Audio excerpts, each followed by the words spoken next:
Welcome into a Varsity 4 Playoff Edition podcast. Justin, Barney, Sponge Franklin coming to you each week like we do throughout the football season, and we can finally start talking high school football playoffs. It is here. Sponge last week showed up the regular season. We got playoff brackets, and we got 28 local teams heading to the postseason start this week. Yeah, this is what you play for. You finally get to this point in the season. You know, we've been building up for it. You've had, the ups and downs, the ebbs and flows of the regular season.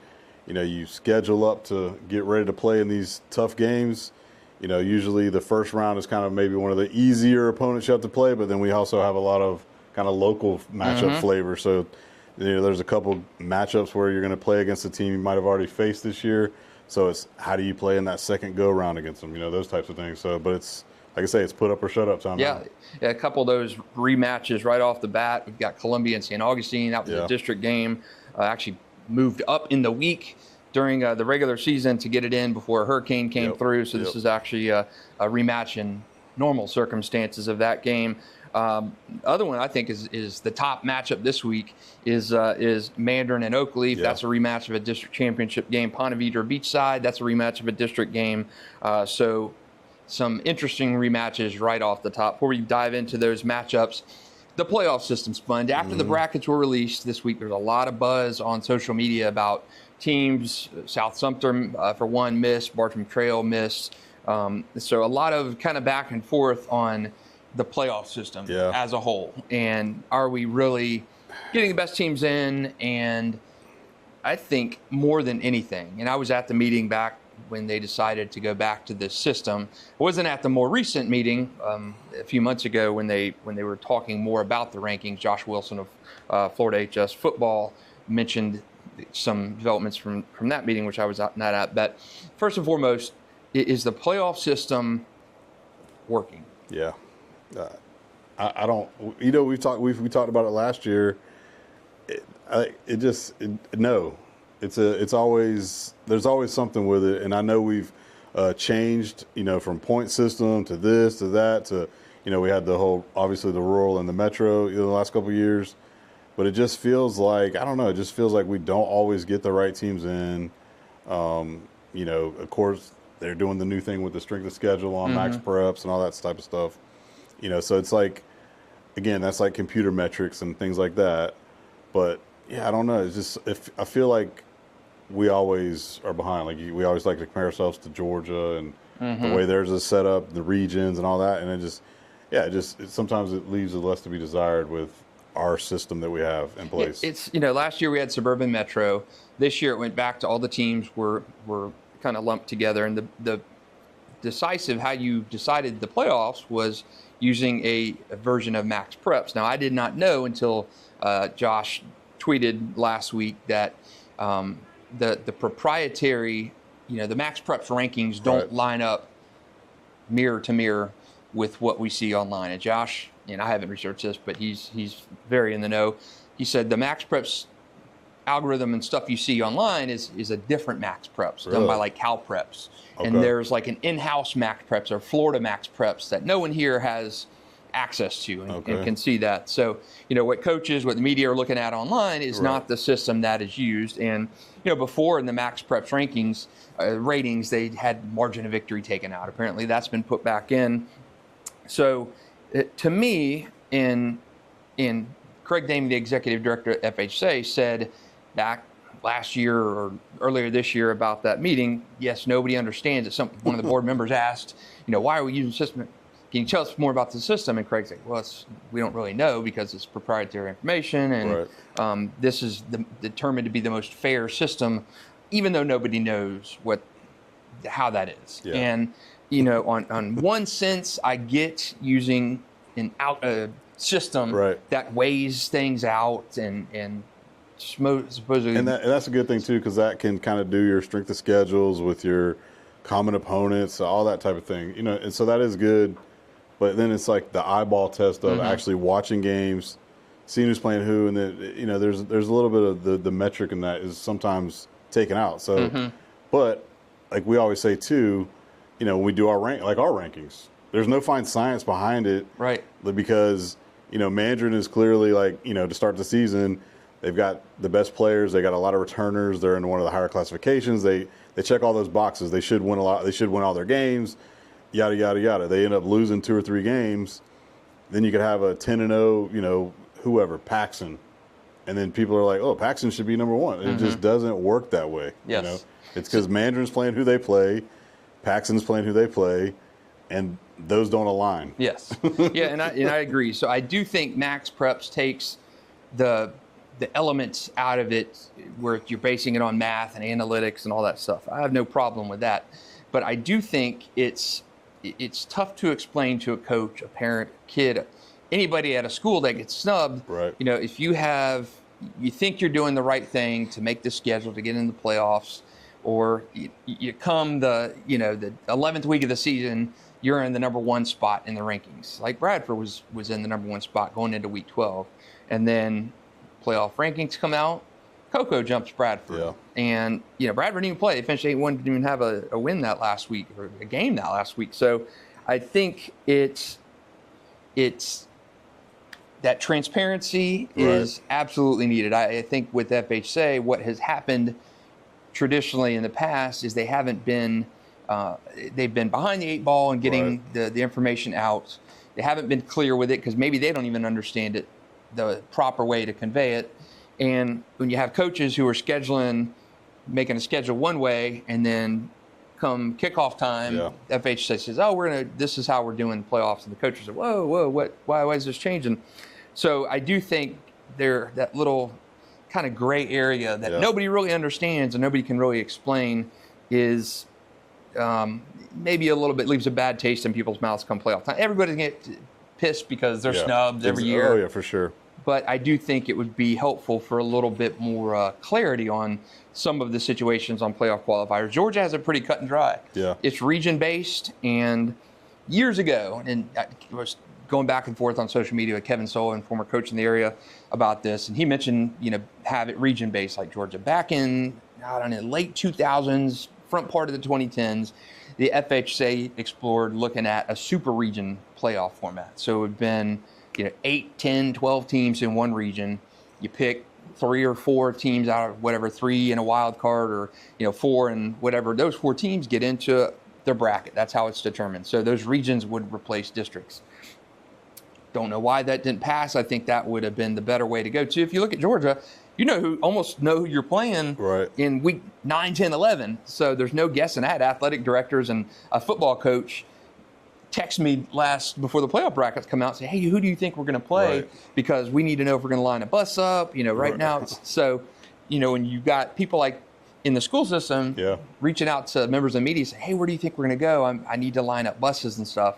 It's just a little too confusing, I think, for everybody. And I would like to see but playoff systems changed so many times over the last 10 years, and you can't settle on one. Exactly. That's the one thing that's like, you're basically just crapshooting everything to try this, to try that. Nothing's really stuck. It's one of those things that I guess they'll keep on trying until they find something that sticks. But yeah, I think a region base would be pretty cool and pretty good. I think it would work better that way, but. It is what it is. I don't know if I like it. I like in theory, I like the algorithm based that weighs out a lot of metrics and does that. I don't have a problem with that part. But I do think the not having that transparency, or being, having your bracket release a week or even 6 days before the first games are played, is you're asking a lot of the coaches and. Say Nice, for instance. Those logistics are a big thing. And there are playoff teams like Buchholz. I mean, they share field, so you're playing on a Thursday night instead of Friday night. In your system, Miami-Dade teams are in that the same way in terms of having to share field. So I do think a little bit more clarity would help, and I think it would.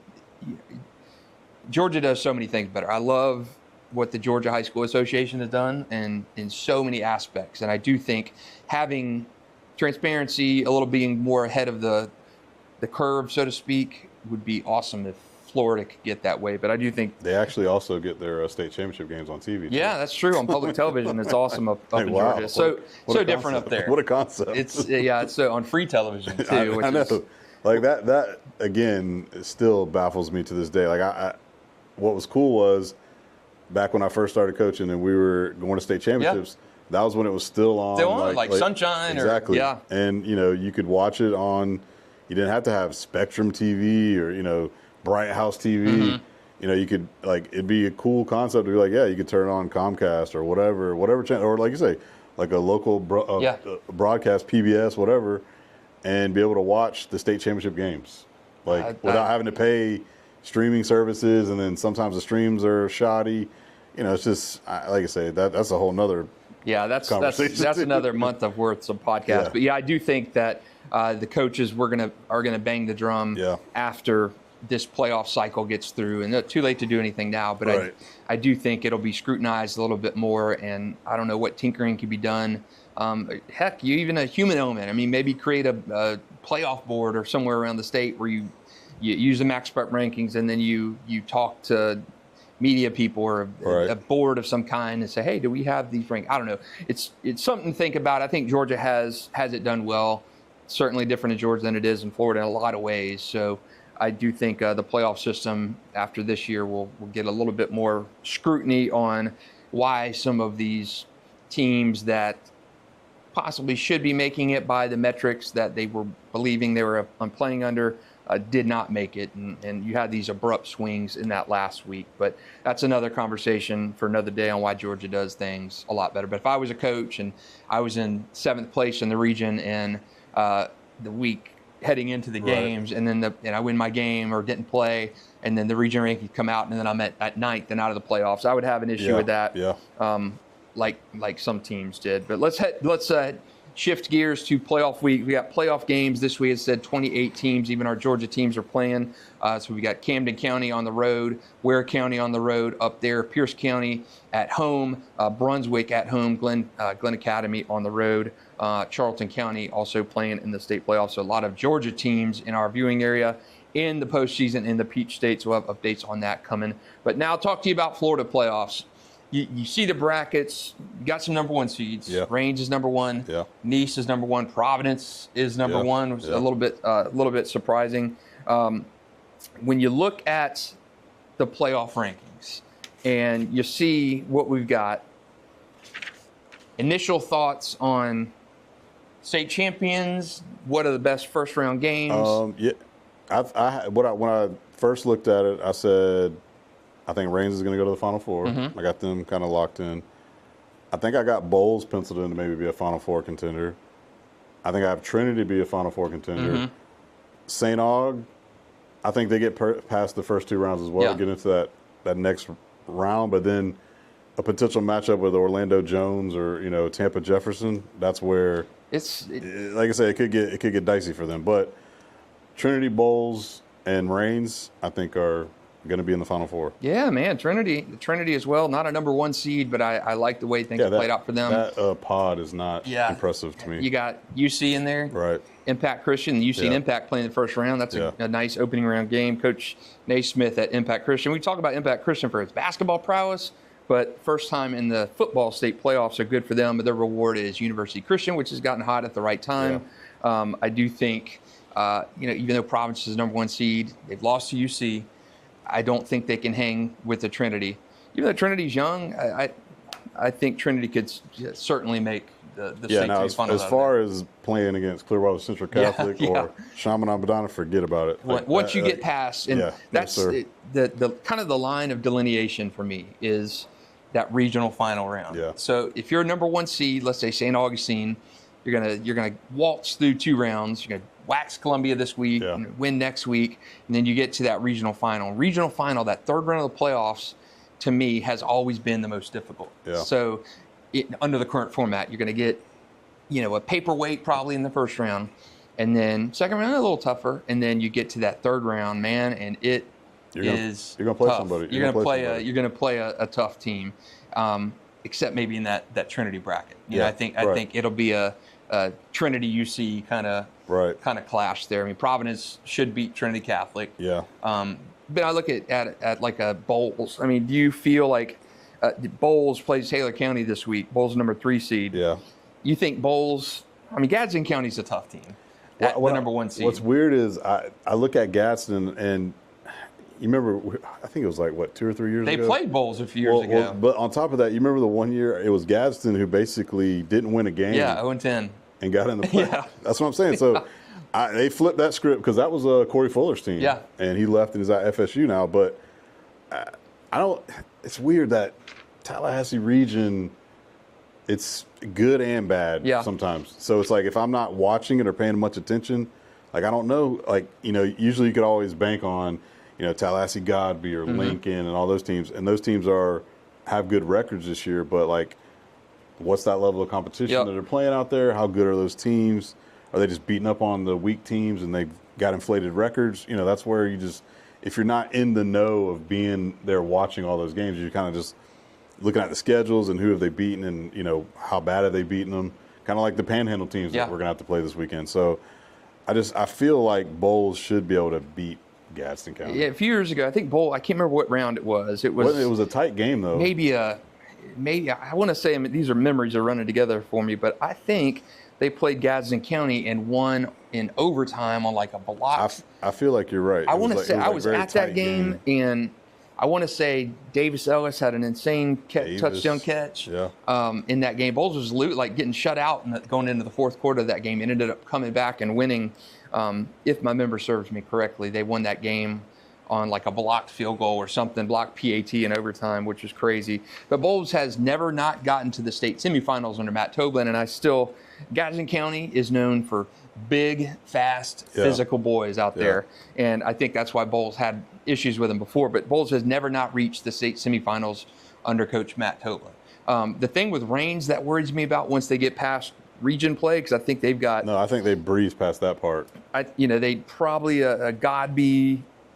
Maybe a Godby in the regional final, and I still think they win that game. I do too, because I think Godby's kind of overinflated. I think they're a little overrated. Again, I'm not watching Godby play, but I just knowing what Rains has, I think they're better than that. Now, like we said last week, the killer thing was Miami Central. Yep. That busted the door wide open.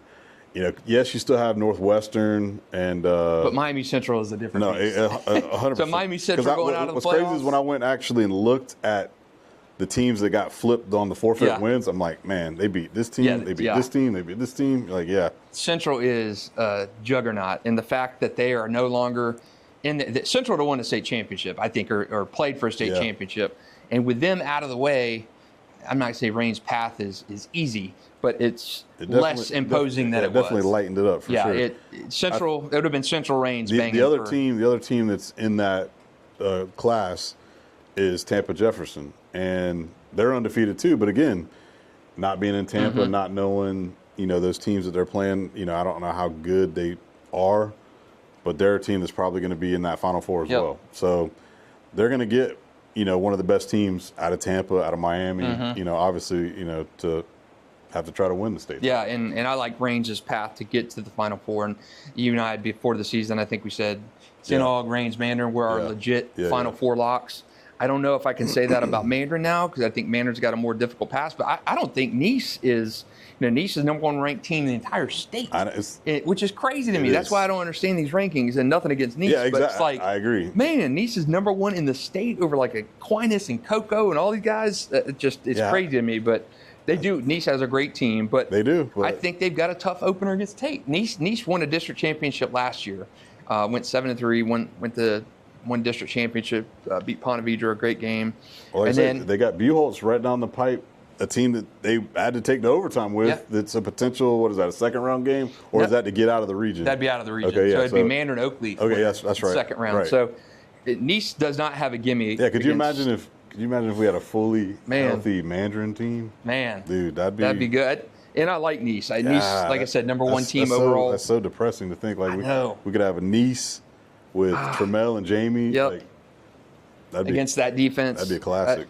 And we talk about this Region 1-6A for a minute. So Tate is going to Nice on Friday. That's a tough game for Nice. They're a Panhandle team they're always good. Panhandle teams are just built different. Nice had Niceville last year in the opener and got crushed. I mean, Niceville, I was at that game. Niceville put up like 21 on them in the blink. Niceville is the number one seed in their region as well.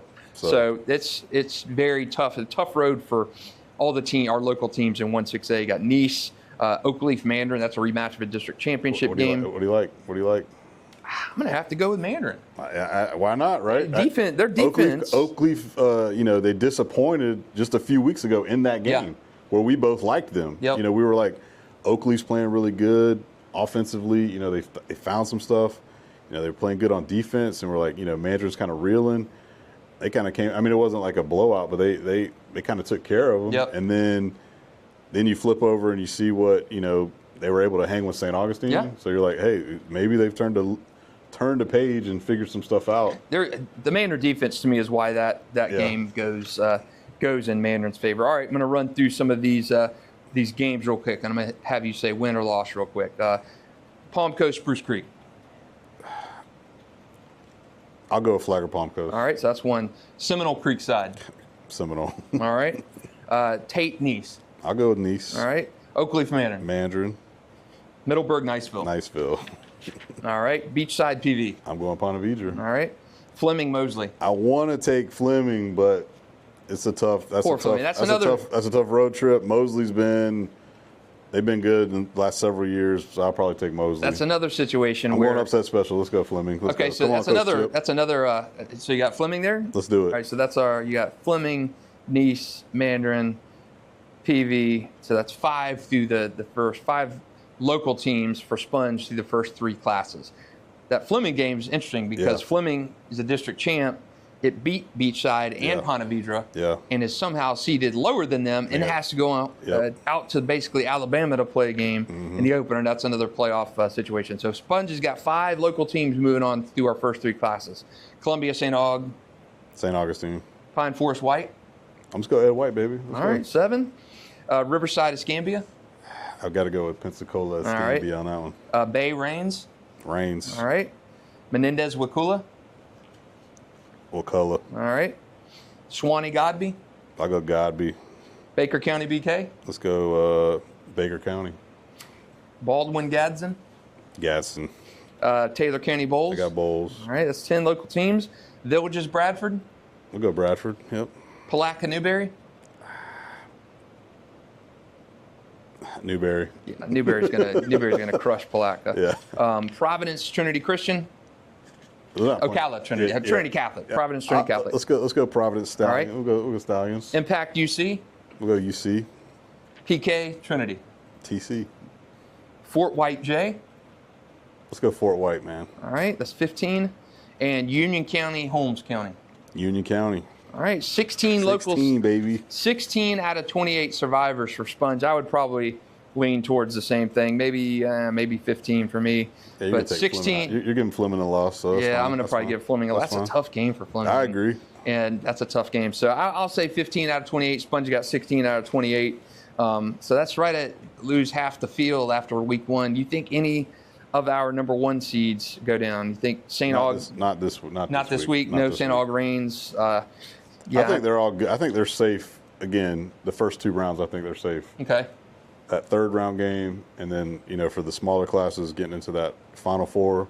Yeah, that's where you're gonna. That's a tough one. That's where you're gonna run into. That's the separator. Yeah. And that's like when you look at UC a couple years ago playing Clearwater Central here. Should have won that game. Would have gotten rolled in the final by Chaminade, but that is what it is. So I'm right around with Sponge in that 14, 15, 16 range in terms of survivors. There's always one playoff upset in the first round. There definitely would be somebody who gets surprised. But I like the all local matchups: Baker, BK, Columbia, St. Aug, Beachside, PV, Oakleaf, Mandarin.